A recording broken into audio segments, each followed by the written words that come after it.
I am Jason. I'm 32 years old, and my family tried to sacrifice me for the sake of their golden child's ambitious fiancé. Before I tell you about the moment I wiped the smug smiles off their faces in front of 100 of their most important friends, let me know where you're watching from in the comments. It's good to know I'm not alone. The air in the grand ballroom was thick with the scent of expensive flowers and quiet ambition. It was my brother Alex's engagement party. 100 people, all dressed in their best, murmured approvals, their glasses clinking like wind chimes in a gentle breeze. On a large screen behind the stage, a slideshow of Alex and his fiancée, Chloe, played on a loop, perfect smiles, exotic vacations, a life curated for an audience. I was standing near the back, a ghost at the feast, just as they wanted. Then Alex, my older brother, the golden one, stepped up to the microphone. He was beaming, his arm wrapped possessively around Chloe's waist. "Thank you all for coming," he said, his voice smooth as polished marble. "And now I'd like to invite my little brother Jason to say a few words. Come on up, Jay. Don't be shy." A ripple of polite applause. Every eye in the room turned to me. It was a power play, and we both knew it. He wanted to display me, the quiet, nerdy programmer, as a backdrop to his own dazzling success. I saw Chloe whisper something in his ear, a sly, triumphant smile playing on her lips. I walked toward the stage, my heart a steady, cold drum against my ribs. I felt the weight of their expectations, the familiar script they wanted me to follow. Say something awkward, be the lovable, bumbling brother, then fade back into the wallpaper. But tonight, the script was changing. I reached the microphone and looked out at the sea of faces. I saw my parents in the front row, their smiles tight with a mixture of pride for Alex and mild embarrassment for me. I saw Chloe, looking at me with an expression of amused condescension. I didn't say what they expected. Instead, I took a small remote from my pocket. Before I say a few words about the happy couple, I began, my voice clear and calm. I want to share a little project Chloe has been so interested in lately. I pressed a button. The romantic slideshow vanished. In its place, a video file appeared on the giant screen. The smiles in the front row froze. Chloe's face, which had been glowing with victory, turned to a mask of pure, cold horror. Alex's jaw went slack. My father started to rise from his chair, his face turning a dark, angry red. The room fell silent. The only sound was the opening seconds of the video I was about to play. This wasn't just a toast. It was a reckoning. And to understand how we got here, you have to go back a few weeks, to a dinner that felt like every other dinner of my life until it wasn't. The dinner where it all began. It was a Sunday evening, the kind my mother, Eleanor, insisted on. Family dinner. It sounded warm, but for me it had always been a command performance. I was the supporting actor, and the star of the show was always Alex. Tonight, he had brought his new, serious girlfriend, Chloe, for what felt like a formal inspection. I should have known it would be different this time. Worse, Chloe wasn't just another one of Alex's flashy dates. She had a certain sharpness in her eyes, a predatory stillness. She worked at a high-powered venture capital fund, and she wore her ambition like a designer coat. We were sitting around the polished mahogany table my parents were so proud of. The conversation, as always, orbited around Alex. His latest real estate deal, his new car, his upcoming trip to Aspen. I was picking at my roasted chicken, trying to remain invisible. Then Chloe turned her laser focus on me. "So, Alex tells me you're a programmer, Jason?" she asked. The way she said programmer made it sound like termite inspector. "I'm a data scientist," I corrected gently. "I run my own dash." She cut me off with a tinkling laugh. "Oh, that's adorable. You have your own little spreadsheet company. It's just so sweet that you have a hobby that pays the bills." The table erupted in laughter. Not mean, cruel laughter, but something worse. The dismissive, patronizing kind. My brother Alex draped an arm over her shoulder, beaming. "She's a firecracker, isn't she?" My mother chimed in, her voice dripping with false concern. "Jason, dear, we just worry. That world is so unstable. Not like Alex's work." Solid. Tangible. My father, Richard, cleared his throat, a signal that a verdict was coming. Your brother builds things, Jason. He deals with people with real assets. You sit in a dark room and type. We just want you to have a secure future. Every word was a carefully placed stone, building a wall around me. The message was clear. You are less. You are not one of us. I looked at Chloe. She was watching me, a smug little smile on her face. She was testing me, seeing how far she could push the family's designated punching bag. And my family was letting her. They were enjoying the show. The final blow came when I tried to explain what I actually did. I've been developing a forensic accounting AI, I said, trying to keep my voice steady. It's designed to detect sophisticated financial fraud. Chloe waved a dismissive hand. Oh, honey, leave that to the big players. My firm is actually looking to acquire a small AI company right now. Real professionals. They have a brilliant algorithm that's going to change the game. She looked me up and down. It's a bit out of your league. That was it. The final, condescending pat on the head. My brother snickered. My parents nodded in agreement. I put my fork and knife down on my plate. The metallic clink unnaturally loud in the sudden silence. I didn't say a word. I just looked at her, at all of them, and let the silence hang in the air. My father broke it. Jason, don't be rude, he hissed across the table. Stop making the family look bad. Stop making them look bad. Not stand up for yourself. Not that's enough. My role was to absorb the hits and protect the family's pristine image. I picked up my fork again, but I didn't eat. I just sat there, a ghost at my own family table, the taste of ashes in my mouth. And in that moment, something inside me, something that had been dormant for years, began to wake up. Driving home that night, the city lights blurred into long, hazy streaks through my windshield. The laughter from the dinner table echoed in my ears. A phantom chorus that had been singing the same tune for 30 years. It wasn't just Chloe. She was just the newest voice in a choir of dismissal. My mind drifted back. I was 10 years old, standing proudly in the living room next to my science fair project. A miniature volcano, meticulously crafted, ready to erupt with baking soda and vinegar. I'd won first place, but no one was looking. They were all gathered around Alex, who had just announced he'd made the junior varsity basketball team. My blue ribbons sat on the coffee table, unnoticed. Then came high school graduation. I was the valedictorian. I had a speech prepared about chasing dreams and the future of technology. I delivered it to a half-empty auditorium because my parents and relatives had to leave early. Why? Alex had a major soccer game that afternoon.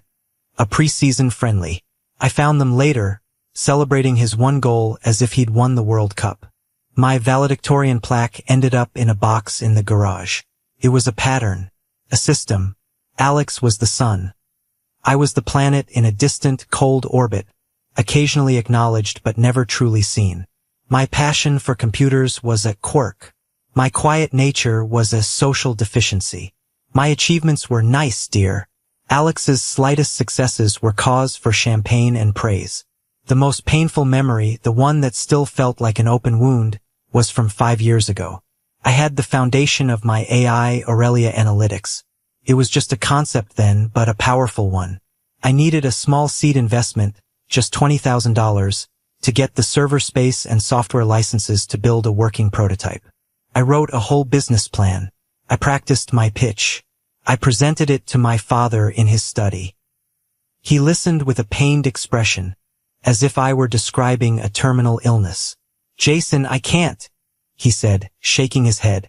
It's too risky. This computer fantasy. You need a real job, with a real salary. 2 weeks later, he bought Alex a brand new BMW as a congratulations for being named Salesman of the Month at his real estate agency. $20,000 would have been a rounding error on that car. I remember asking my mom why. Your father and we put a lot of money into Alex's college fund and getting him started, she explained, as if it were the most logical thing in the world. His career path is a sure thing. We have to be smart with our investments. You understand. I did understand. I wasn't a smart investment. I was the charity case, the one you hoped would just figure it out on his own so he wouldn't be a drain on the family's resources or its reputation. I never asked them for a penny again. I worked 2 jobs, coded through the nights, and built my computer fantasy on my own, fueled by coffee and a quiet, burning anger. That night, after Chloe's performance, I realized nothing had changed. In their eyes, I was still the little boy with the science fair project, waiting for an applause that would never come. They had no idea what I'd built in the silence they had relegated me to. And as I pulled into my driveway, a cold, hard thought crystallized in my mind. Maybe it was time I showed them. I didn't go home. Couldn't. The silence of my apartment would have been deafening. Instead, I drove to the small, unassuming office building where I rented a couple of rooms, the official headquarters of Aurelia Analytics. It was really just a glorified workspace for me and my co-founder, Ben. I found him exactly where I expected to, hunched over a keyboard, bathed in the glow of 3 monitors, a half-empty pizza box next to him. Ben had been my best friend since college. He was the only person on the planet who saw me not as Alex's weird brother, but as a partner, peer. He looked up as I walked in, his eyes immediately registering the storm on my face. "Whoa," he said, leaning back in his chair. "Let me guess. Sunday dinner." I slumped into the other chair, the cheap leather groaning in protest. I didn't even have to say much. I just gave him the highlights. Chloe's condescending remarks, my family's gleeful participation, my father's final, cutting command. Ben listened patiently, his expression hardening with every word. When I finished, he was quiet for a long moment. He spun his chair to face his monitor, typed a few commands, and pulled up a file. "You know," he said, his voice low and dangerous, "while you were getting verbally assaulted over pot roast, I was on a call with the M&A team from Sterling Westwood. Sterling Westwood, the massive tech conglomerate that was in the final stages of acquiring us. The deal was so secret that not even my own family knew the name of my company, let alone the fact that it was about to make us both very, very wealthy. And," I asked, my own problems momentarily forgotten. Ben swiveled back to me, a fierce grin on his face. "And their head of acquisitions, a guy named Harrison, called you, not the company you specifically, the single most valuable asset in this entire deal. He said your brain is the reason they're paying 8 figures. He wants you to lead their new AI division after the merger." The words hung in the air, a stark contrast to the echoes of my family's ridicule. "A hobby that pays the bills. A little spreadsheet company. Out of your league." "They don't know, man," Ben said, his voice softening. "They have no idea who you are. They don't want to know," I said, the bitterness rising in my throat again. "They have the version of me they're comfortable with. The failure. It makes Alex look better." Ben nodded. "So what are you going to do about it?" The question was simple, but the answer felt monumental. For years I had done nothing. I had absorbed it. I had accepted my role. But sitting there, in the quiet hum of the servers that held my life's work, I felt a shift. It was the why. Why did I work so hard? Why did I sacrifice sleep and a social life for years? It wasn't just to build something. It was to prove something. As if on cue, my phone buzzed. It was an email. The subject line was festive, adorned with digital confetti. "You're invited. Alex and Chloe's engagement party." I opened it. It was a lavish, formal invitation, a celebration of the union that had, just hours before, tried to casually break my spirit. They were inviting me back into the fold, expecting me to show up, smile, and play my part. It was a test, a demand for my surrender. Ben watched me read it. "You're not actually going, are you?" I looked from the screen to Ben, and a slow, cold smile spread across my face. "Oh, I'm going," I said. I wouldn't miss it for the world. For 2 days, I stared at that digital invitation. It sat in my inbox like a ticking bomb.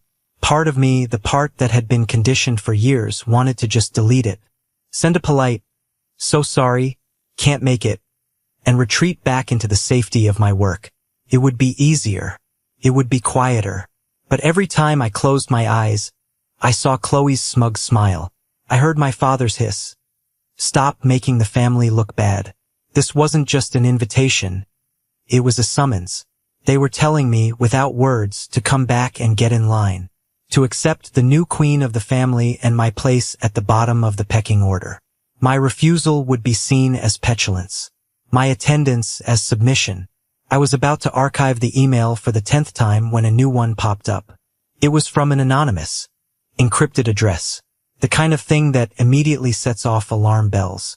The subject line was just 3 letters, VCF. VCF. Venture Capital Fund. Chloe's World. My heart started beating a little faster. Against my better judgment, I opened it. The message was short, cryptic. Be careful. VCF isn't buying. They're stealing. They're trying to reverse engineer the algorithm of their AI acquisition target. The director leading it thinks the founder is some small-time chump they can roll over. Don't be that chump. I stared at the words, a cold dread washing over me. There were dozens of AI companies VCF could be targeting. Could be a coincidence. Could be a wrong number, a mistaken identity. But it wasn't. My mind flashed back to the dinner. My firm is actually looking to acquire a small AI company right now, Chloe had said. They have a brilliant algorithm. Then, the probing questions disguised as condescending jabs. The way she'd pressed for details about my work. It wasn't just mockery. It was reconnaissance. She wasn't just trying to put me in my place. She was sizing up the competition. No, not the competition. The target. The anonymous email was a warning shot. A flare in the dark. Someone on the inside knew what was happening. Someone was trying to warn me. My hands started to shake. Not with fear, but with a sudden, incandescent rage. She had sat at my parents' table, accepted their hospitality, laughed in my face, and all the while, she was planning to gut my company and steal my life's work. The sheer, unmitigated arrogance of it was breathtaking. And my family had handed her the knife. They had presented me on a silver platter. The family fool, the harmless nerd whose little hobby wasn't worth a second thought. Her greatest advantage was their perception of me. She was counting on me being the person they all thought I was. Weak, non-confrontational, easily dismissed. I stood up and started pacing my office. The pieces were clicking into place with horrifying clarity. This was bigger than a family insult. This was corporate espionage. This was theft. And Chloe was at the center of it. I pulled the engagement party invitation back up on my screen. My decision was no longer complicated. It was simple, necessary. I clicked RSVP. Attending, 1. The game had changed. They thought they were inviting a guest. But I was coming as an auditor. And I was going to conduct a full forensic analysis of their lies. The anonymous tip was the spark. Now I needed proof. I spent the next 48 hours in a state of hyper-focused intensity.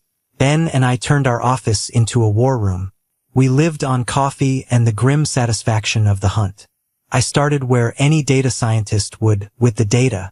I began a deep dive into our server access logs. Aurelia's core algorithm was protected by layers of security, but we had a sandbox demo version that we provided to potential investors under strict NDAs.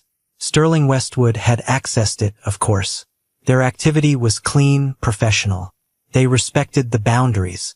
Then I found another set of access credentials. The ones we had issued to VCF. Chloe's fund. The logs told a story. Their initial access was normal. Standard queries. But over the last week, the activity had become aggressive. They weren't just testing the software's capabilities anymore. They were hammering its walls, looking for cracks.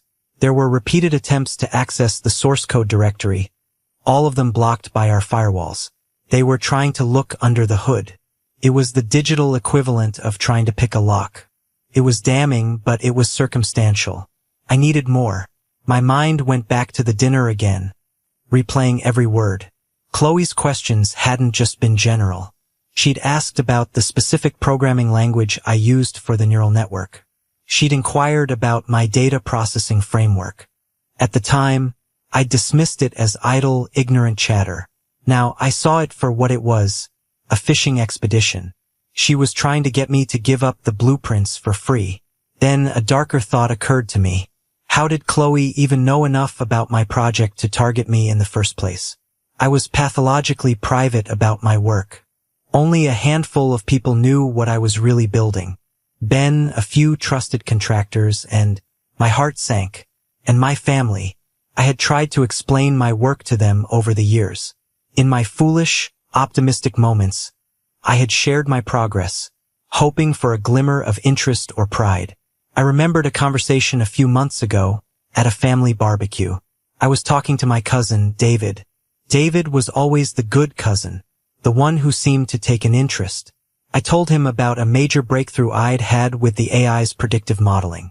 Alex had wandered over, a beer in his hand, and overheard us. "Still tinkering with that robot brain of yours, Jay?" he joked.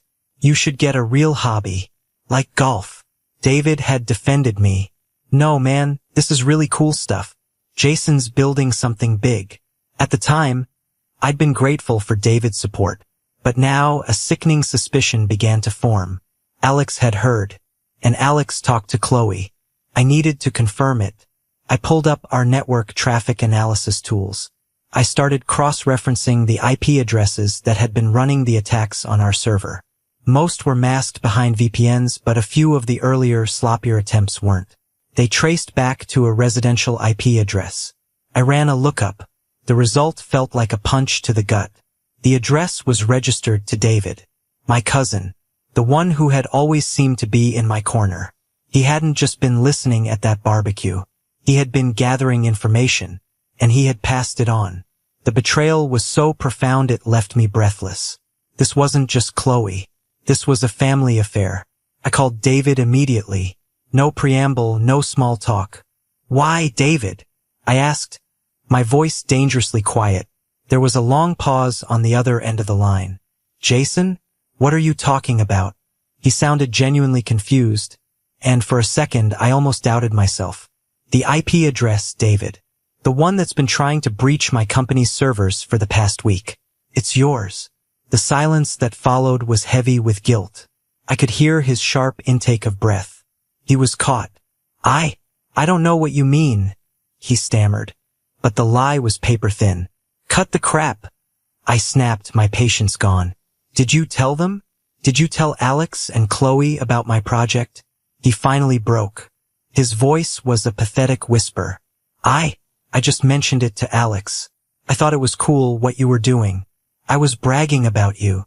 "Bragging?" I laughed, a harsh, humorless sound. "You gave them the keys to the kingdom, David. You told them just enough for them to find me, to target me."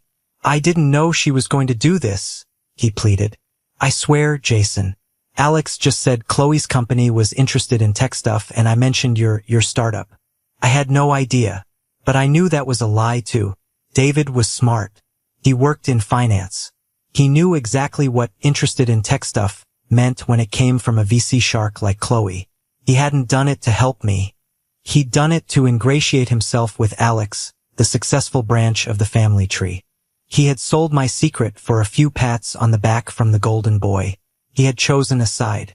"It doesn't matter what you knew," I said, my voice turning to ice.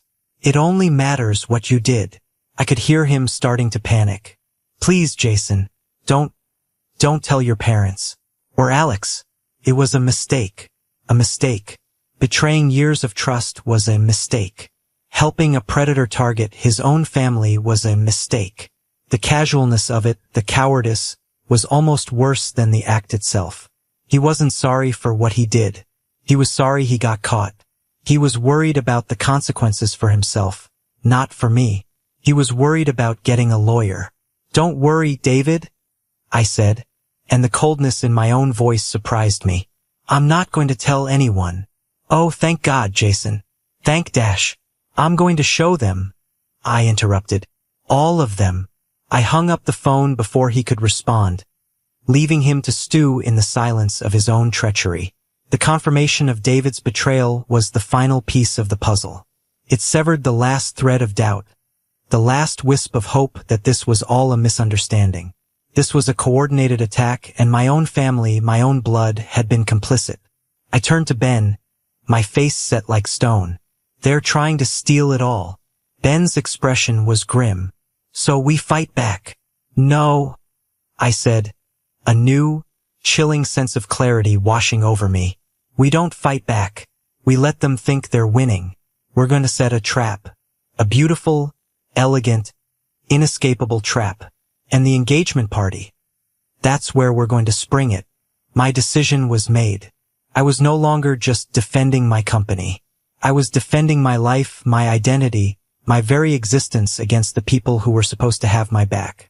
I was going to that party, and I was going to burn their whole counterfeit world to the ground. The plan was audacious. It was theatrical, and it had to be perfect. For the next week, Ben and I worked with the precision of surgeons. We weren't just programmers anymore. We were architects of a downfall. The core of the trap was a piece of code I wrote myself. We called it the honey pot. We created a new, isolated section of our demo server. It was designed to look like a vulnerability, a backdoor into the Holy of Holies, the source code for Aurelia's algorithm. It was an irresistible bait for a thief who thought she was smarter than everyone else. But the honey pot had a secret. The moment anyone accessed it, it would trigger a silent alarm on our end. More importantly, it would begin to record everything. Keystrokes, screen activity, and the master stroke, it would activate the microphone on the user's computer. We would not only see what they were trying to steal, we would hear them planning it. It was legally questionable, but then again, so was corporate espionage. We were just gathering evidence. Are you sure about this? Ben asked, looking at the elegant, vicious lines of code. This is playing dirty. They started the game, Ben, I replied, my eyes not leaving the screen. I'm just going to win it. We baited the hook by sending a system update email to all demo users, mentioning a temporary relaxation of certain security protocols for maintenance. It was just enough to make a curious attacker pounce. Then we planned the reveal. My first thought was to just send the evidence to Sterling Westwood and let them handle it. But that wasn't enough. A quiet, corporate execution wouldn't fix the root problem. It wouldn't lance the wound my family had inflicted. This had to be public. It had to be undeniable. That's when a crucial piece of information landed in my lap. Ben was on a final logistics call with Mr. Harrison, the CEO of Sterling Westwood. As they were wrapping up, Harrison mentioned his weekend plans. I have to fly out for an engagement party, he'd said with a slight sigh. My old partner's daughter is getting married. A fellow named Richard Miller. Ben almost dropped the phone. He relayed the news to me, his eyes wide. Jason, you're not going to believe this. Harrison is going to be there. At the party. It was a staggering coincidence. A gift from the universe. My accuser, my judge, and my greatest champion would all be in the same room. The man who called me his most valuable asset would be there to witness Chloe's treachery firsthand. The stage wasn't just set. It was now filled with an all-star cast. The final piece was the delivery mechanism. I needed a way to play the evidence for the whole room to see. I called the event coordinator for the party, a woman named Isabel, pretending to be from Alex's office. I told her I was preparing a surprise tribute video for the happy couple and needed to ensure my laptop could connect to the main projector.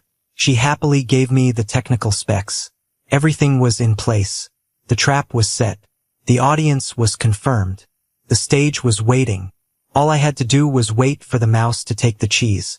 The night before the party, a wave of doubt washed over me. The weight of what I was about to do felt immense. This wasn't just a corporate takedown. It was a declaration of war on my own family. It was an act from which there was no return. I found myself scrolling through my contacts and stopping on a name I hadn't called in years. Dr. Anya Sharma. She had been my graduate school advisor, a brilliant and kind woman who saw the potential in me when I was just a nervous kid full of ideas. She was more of a mentor than my own father had ever been. I dialed her number, half expecting her not to answer, but she picked up on the second ring. Jason Miller, she said, her voice as warm and sharp as I remembered. To what do I owe this unexpected pleasure? I didn't know where to begin, so I just started talking. I told her everything. The years of being overshadowed, the dinner, Chloe's scheme, the betrayal, the trap I had set. I laid it all out, the whole ugly, tangled mess. She listened without interruption. When I finally finished, the line was silent for a long time. I thought maybe I had shocked her, or that she would think I was being vengeful and petty. "That is quite a burden to carry, Jason," she said finally, her voice full of empathy. "And quite a plan you have constructed. It is both brilliant and terrifying. I don't know if I can go through with it," I confessed, the words tasting like failure. "It feels destructive." "It is destructive," she agreed. "But sometimes you have to burn down a forest that is sick to allow new things to grow. Let me ask you one question, and I want you to think carefully before you answer. What is your goal here? Is it revenge, or is it liberation?" The question cut through all my anger and confusion. Revenge. The word felt hot and satisfying. I wanted them to feel the same humiliation I had felt. I wanted to see the look on Chloe's face when her world came crashing down. But then I thought about what came after. The shouting, the accusations, the inevitable, messy fallout. And what would I have? A brief moment of victory, followed by a lifetime of broken relationships and bitterness. Liberation. That felt different. Felt like peace. It was about telling the truth, not for the purpose of hurting them, but for the purpose of setting myself free. Free from their expectations. Free from the role they had cast me in. Free from the weight of their approval, which I now realized I had been chasing my entire life. "Liberation," I answered, my voice quiet but certain. "I just want to be free." "Then your path is clear," Dr. Sharma said. "Don't act out of anger. Act out of truth. Present the facts calmly and clearly. Your goal is not to destroy them, but to reclaim your own narrative. The consequences of their actions are for them to deal with. Your only responsibility is to your own integrity." We talked for a little while longer, but those words were what I needed. She had given me a compass. I wasn't going to the party as an avenger. I was going as a truth-teller. I was going to state my case, present my evidence, and walk away, leaving the wreckage behind for those who had created it. I hung up the phone, a profound sense of calm settling over me. The doubt was gone. In its place was a quiet, unshakable resolve. I knew what I had to do. I arrived at the engagement party fashionably late. I had chosen my suit with care, a classic, well-tailored navy blue. It wasn't flashy, but it was confident. I wanted to look like I belonged, not like the charity case they always treated me as. As I walked in, the room was already buzzing. I saw my parents holding court, laughing with some people I didn't recognize. They saw me, and my mother gave a tight little wave, her eyes already scanning the room for someone more important to talk to. It didn't take long for the happy couple to find me. Alex swaggered over, a glass of champagne in his hand, Chloe attached to his arm like a designer accessory. "There he is," Alex boomed, clapping me on the shoulder a little too hard. "Glad you could make it, little brother. For a second there, I thought you might be too busy with your, you know." He waved his hand vaguely, as if trying to grasp the concept of my job out of thin air. Chloe smiled, a venomously sweet expression. "We were just talking about you, Jason. I was telling Alex how impressed I am with your dedication. It's so rare to see someone so passionate about their little projects." The bait was obvious. They wanted a reaction. They wanted me to get flustered, to defend myself, to play my part in their little drama. But Dr. Sharma's words echoed in my head. Act out of truth, not anger. So I smiled back. Calm, genuine smile. "Thanks, Chloe. It means a lot. In fact, my little project is about to have a very big week. I can't wait to see what the future holds." My response seemed to throw them off. It wasn't what they were expecting. Chloe's eyes narrowed for a fraction of a second before her perfect smile snapped back into place. Just then, a man with a shock of silver hair and an aura of quiet authority approached our group. My heart gave a little leap. It was Mr. Harrison. My father hurried over, his face stretched in a sycophantic grin. "Harrison, so glad you could make it. You know my son, Alex, of course. And this is his brilliant fiancée, Chloe." Harrison shook their hands politely. His eyes then landed on me. He paused, a flicker of recognition in his gaze. He knew my face from our video calls. I saw the question form in his mind. "And this is our other son, Jason," my father said, almost as an afterthought. Harrison's eyebrows shot up. He extended his hand to me, his grip firm and warm. "Jason, it's a pleasure to finally meet you in person. We are all incredibly excited about the work you've been doing." A confused silence fell over my family. Alex looked from Harrison to me, a frown creasing his brow. Chloe's smile tightened at the edges. My father looked utterly bewildered. "You two know each other?" my father asked. "In a manner of speaking," Harrison said smoothly, his eyes twinkling. "Jason is a bit of a legend in our R&D department." Before anyone could process this, Chloe, ever the opportunist, jumped in. "Oh, Jason is just full of surprises," she said with a light laugh, trying to reclaim control of the situation. She turned to me, her voice dripping with false admiration. "I hope one day your company gets noticed by a big fund like mine. You just have to keep dreaming, right?" That was the line. The final, arrogant jab. The perfect cue. I gave her a serene smile. "You know, Chloe," I said, my voice just loud enough for our little group to hear, "I think you're going to be very interested in what happens next." On the stage, the MC was tapping the microphone. It was time for the toasts. It was time for the show to begin. Alex, basking in the spotlight, gave a short, self-congratulatory speech. He thanked everyone, praised Chloe effusively, and then, with a smug grin, he called me to the stage. It was the moment he'd been waiting for, the public affirmation of our family hierarchy.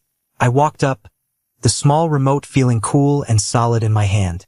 I adjusted the microphone. The room was quiet, expectant. "Thank you, Alex," I began. "I don't have a long speech prepared.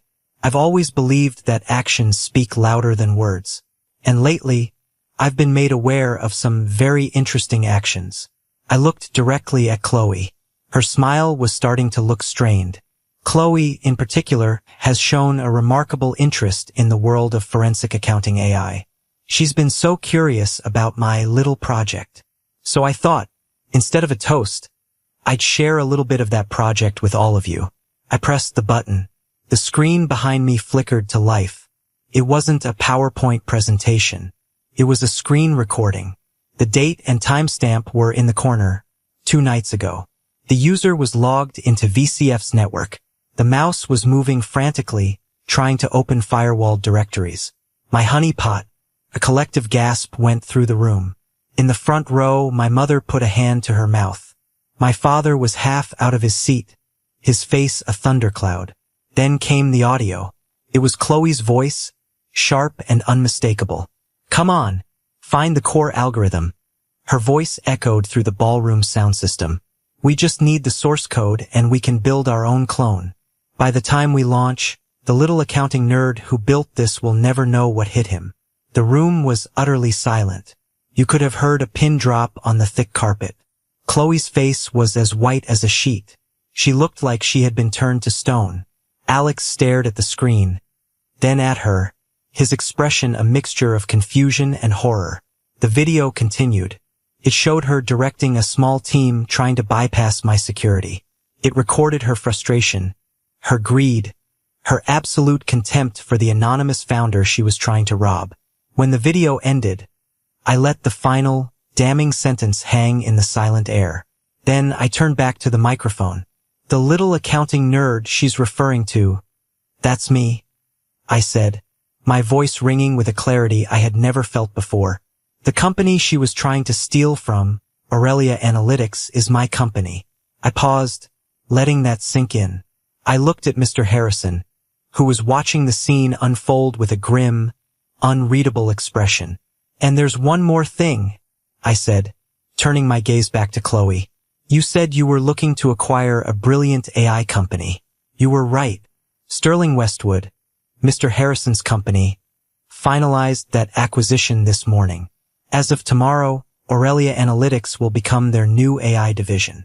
And as part of that deal, I've accepted a new role." I let the tension build, my eyes locked on hers. "I'll be heading up that division. So, in a way, you were right, Chloe. Your fund is very interested in my work. Because as of tomorrow morning, I'm your boss's boss. The finality of the statement hit the room like a physical blow. Chloe swayed on her feet, her hand gripping Alex's arm for support. He shook her off, his face a mask of disgust and humiliation. My parents looked like they had seen a ghost. Mr. Harrison stood up. He didn't say a word. He just looked at me and gave a single, decisive nod. It was all the confirmation anyone needed. The verdict was in. The case was closed. This was the moment that changed everything, the moment I finally took back control of my life. Thank you for sticking with me this far. You guys are amazing. Do me a favor and hit that like button, and drop a 1 in the comments below, just so I know you were here with me. It doesn't just help more people find this story. It lets me know that my experience means something to someone else. Your support is the biggest reason I have the courage to keep sharing the rest of this journey. The party imploded. It didn't end. It shattered. People started murmuring, casting shocked glances at Chloe and my family, and then began quietly slipping away. They didn't want to be associated with the fallout. Chloe stood frozen for another 10 seconds before she turned and fled, pushing past stunned guests. Alex didn't follow her. He just stood there, his face pale, looking at me with a dawning horror, as if seeing me for the first time. He wasn't looking at his failure of a brother. He was looking at the man who had just publicly detonated his perfectly curated life. Mr. Harrison made his way through the dispersing crowd and came directly to me. He shook my hand again, this time with a new level of respect in his eyes. That was unorthodox, he said, a wry smile playing on his lips. But effective. You did the right thing, Jason. Integrity is the one asset you can't put a price on. He glanced over at a woman with a severe haircut who was speaking quietly but intensely into her phone. That's Ms. Vance, Chloe's managing director. I imagine Chloe will be hearing from her lawyer before she hears from HR. We at Sterling Westwood don't do business with thieves. He gave me a final nod and left, leaving a trail of quiet authority in his wake. Ms. Vance gave me a curt, almost imperceptible nod of acknowledgement before she too turned and walked out. The message was clear. Chloe was finished. The staff began clearing tables around the few remaining guests. My family was huddled together, a small island of misery in the cavernous room. Dee Carroll, my manipulative aunt, was whispering furiously to my mother. My cousin David was trying to make himself invisible in a corner, looking physically ill. I ignored them all. I walked over to the open bar, poured myself a glass of water, and drank it slowly. I felt calm, empty, but calm. The storm had passed, and I was still standing. Alex finally unfroze and staggered over to me, his eyes wild with desperation. Why? He choked out. Why would you do this, Jason? You ruined everything. We were going to be a family. We were never a family, Alex, I said, my voice devoid of heat. We were a cast of characters in a play, and I was tired of my role. Chloe didn't ruin this. You did. You all did. You let her mock me, you belittled me, you dismissed me. You thought I was nothing. You just learned I'm not. He stared at me, speechless. For the first time in his life, my golden boy brother had no witty comeback, no charming deflection.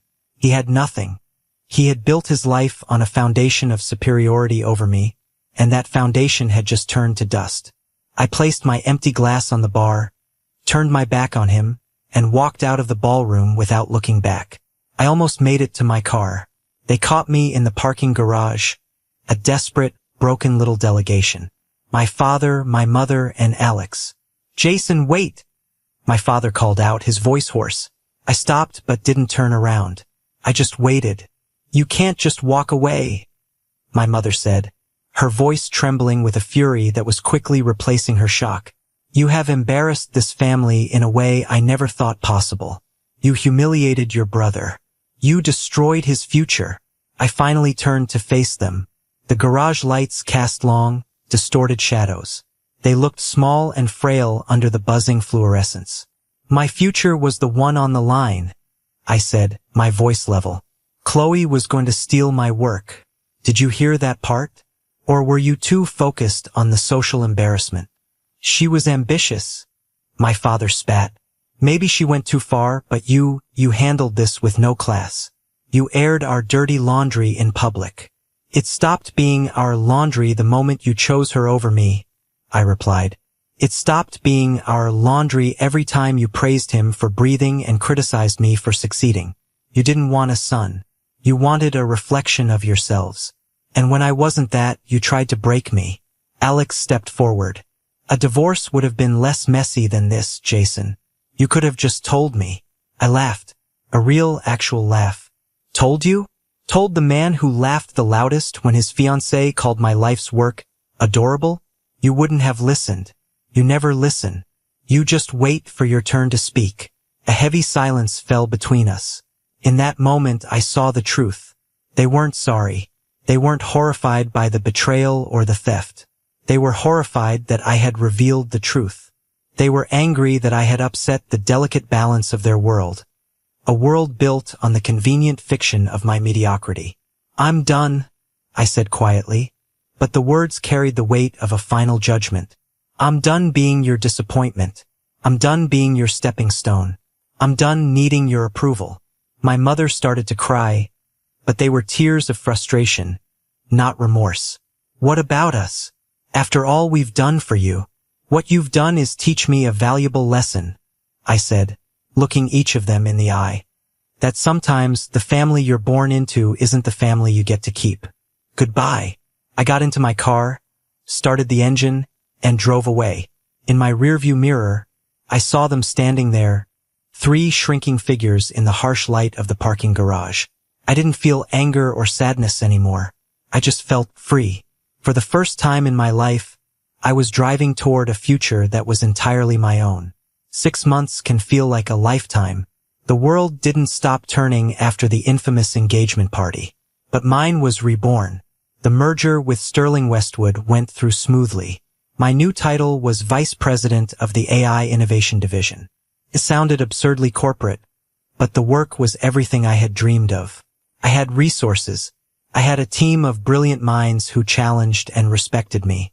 I had a boss, Mr. Harrison, who treated me as a partner. We weren't just detecting fraud anymore. We were building predictive models to prevent financial crises, creating tools that could genuinely help people. My little project was changing the world in its own small way. The transition wasn't just professional. It was personal.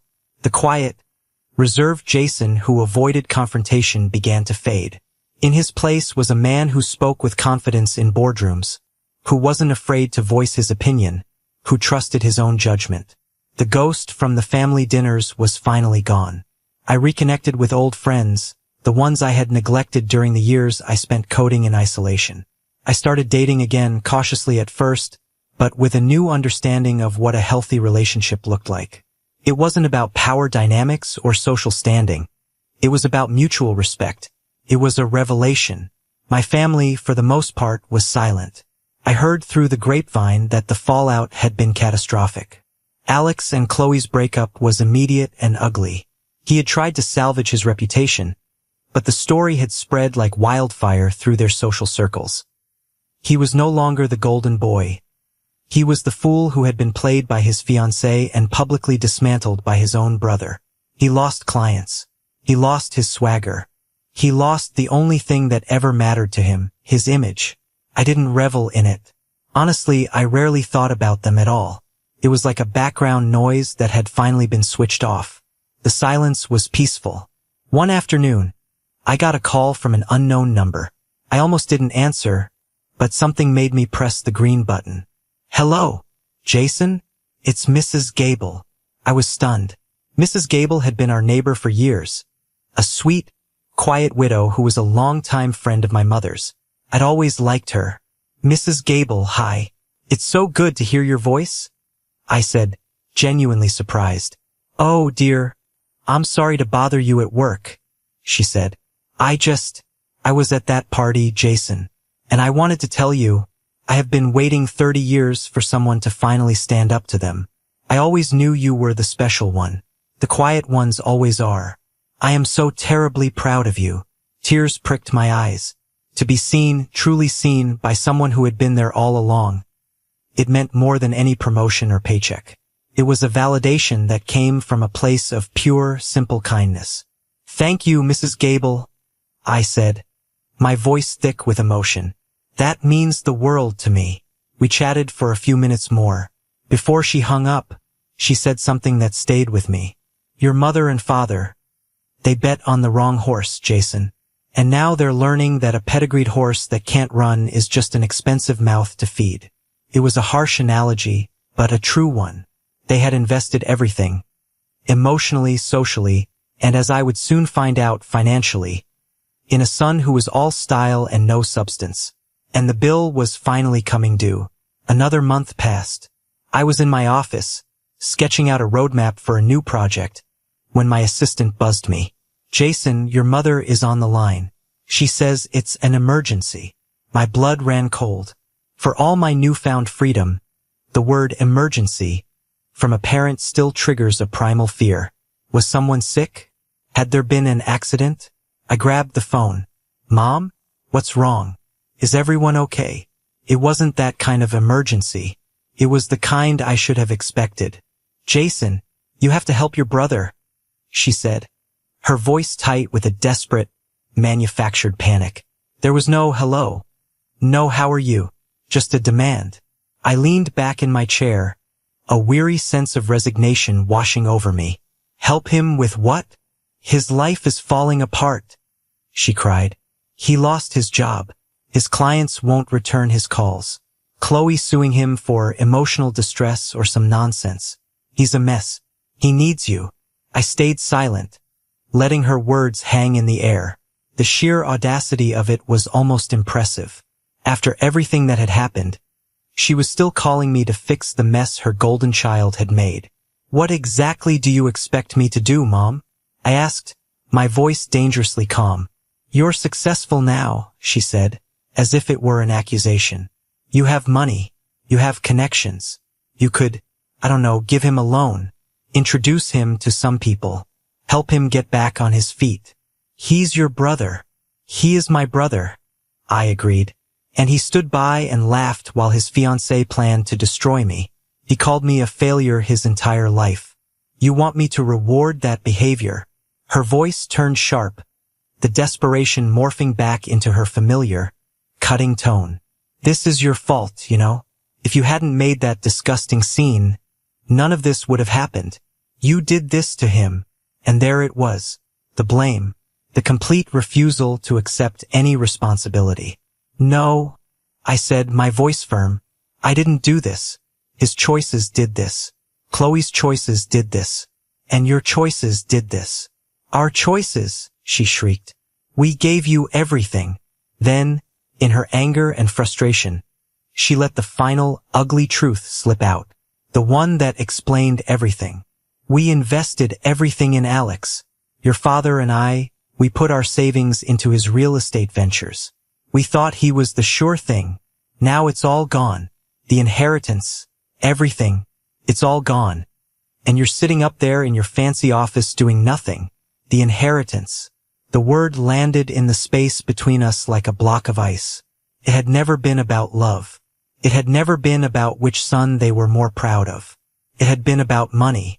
It was a financial calculation. Alex was the high-yield, high-risk stock. I was the forgotten savings bond, earning negligible interest in a dusty drawer. Their entire family structure, their praise, their disappointment, it was all just portfolio management. And their prize investment had just crashed. I felt a strange sense of pity for them. They were so blinded by image and money that they had completely missed the real value of their own family. "I see," I said softly. "Well, that certainly explains a lot. Are you going to help us or not?" she demanded. "I can't give you money," I said, "but I will give you some advice. I have the number of an excellent financial advisor.